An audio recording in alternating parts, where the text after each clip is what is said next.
جب غار ثور کے اوپر پہنچے سیدنا ابوبکر الصدیق رضی اللہ عنہ اور آپ صلی اللہ علیہ وسلم، تو انہوں نے آپ کو کہا کہ آپ باہر تھوڑی دیر آرام کریں، اور اندر جا کے ابوبکر الصدیق رضی اللہ عنہ نے ساری غار کی جو ہے صفائی کی۔ تو اسی طرح جو ہے سیدنا ابوبکر الصدیق رضی اللہ عنہ پہلے غار کے اندر خود تشریف لائے، اور جتنے بھی یہاں پہ اس وقت سوراخ بنے ہوئے تھے ان کو جو ہے یہاں پہ انہوں نے اپنے چادر کے ساتھ جو ہے بند کر دیا۔ اس کے بعد آپ صلی اللہ علیہ وسلم، واللہ عالم یہ جگہ بھی ہو سکتی ہے اوپر والی، اور السلام علیکم ورحمۃ اللہ وبرکاتہ۔ ناظرین، آپ سب سے پہلے اس ویڈیو کو مکمل دیکھیے۔ وہ سارا جو ہے تیار کیا ہوا تھا۔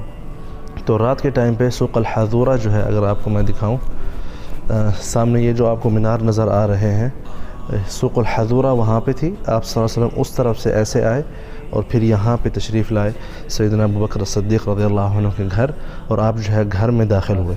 ایک اور چیز یہاں پہ جو آپ دیکھ رہے ہیں، یہ جو گرین کلر کی جو کارپیٹ بچھی ہوئی ہے، اس کی وجہ یہ ہے کہ آپ صلی اللہ علیہ وسلم جب دوپہر کے ٹائم پہ آئے تھے اس سے پہلے، تو آپ نے گرین کلر کی چادر جو ہے وہ اوڑھی ہوئی تھی ہجرت والے دن۔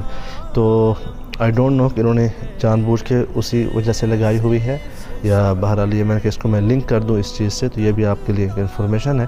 پھر اس کے بعد جو ہے آپ صلی اللہ علیہ وسلم ابوبکر الصدیق رضی اللہ عنہ کے ساتھ گھر کے جو ہے پچھلے حصے سے جو ہے نکل کے غار ثور کی طرف گئے تھے۔ مکہ سے جو مدینہ کا راستہ تھا وہ اس طرف سے تھا، لیکن آپ صلی اللہ علیہ وسلم بالکل الٹی طرف جو ہے ایسے چلے۔ یہاں سے میں آپ کو دکھاتا ہوں، یہ نیچے اگر آپ دیکھیں، یہ جو راستہ جا رہا ہے تقریباً اسی راستے سے ہی آپ صلی اللہ علیہ وسلم کدئی کے جو پارکنگ ہے آج کل، وہاں پہ ایک ثنیت کدئی ہوا کرتے تھے، مطلب دو پہاڑوں کے درمیان راستہ تھا۔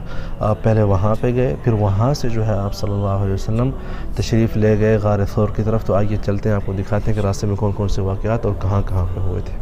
آؤ تمہیں دکھائیں ہجرت کا پیارا منظر، ہے راہ جو سراپا عشق و وفا کا۔ شارع ابراہیم خلیل سے آتے ہوئے تھوڑا سا لیفٹ جو راستہ آ رہا ہے اس میں آپ نے مڑ کے یہاں پہ یہ آپ کو مسجد ملے گی راستے میں، جس کا نام ہے مسجد الہجرہ۔ یہ اسی روڈ پہ بنائی گئی ہے اور اسی نام سے بنائی گئی ہے کیونکہ آپ صلی اللہ علیہ وسلم جب ہجرت کر کے تشریف لائے تھے تو اسی راستے سے ہی گزرے تھے۔ یہاں پہ آپ یہ نوٹ کر سکتے ہیں، بیسیکلی جو ہے اس کا یہ دیکھیں مسجد الہجرہ یہاں پہ۔ یہ اگر آپ اس طرف دیکھیں تو مکہ کا لوک ٹاور ہے، ٹھیک ہے، اس کے ساتھ ہی جو راستہ نیچے سے آ رہا ہے، ساتھ ساتھ آپ نے یہاں پہ آتے جانا ہے، ٹھیک ہے۔ اور پھر اس طرح جو ہے آپ صلی اللہ علیہ وسلم ابوبکر الصدیق رضی اللہ عنہ غار ثور کی طرف گئے تھے، لیکن راستے میں پہلے جو ہے کدئی کا مقام آیا تھا۔ جی بھائی، اس وقت ہم پہنچ چکے ہیں ثنیت کدئی۔ آپ کو سامنے کلوک ٹاور نظر آ رہا ہوگا۔ یہ جو روڈ آ رہا ہے شارع ابراہیم خلیل جو کبری مصفر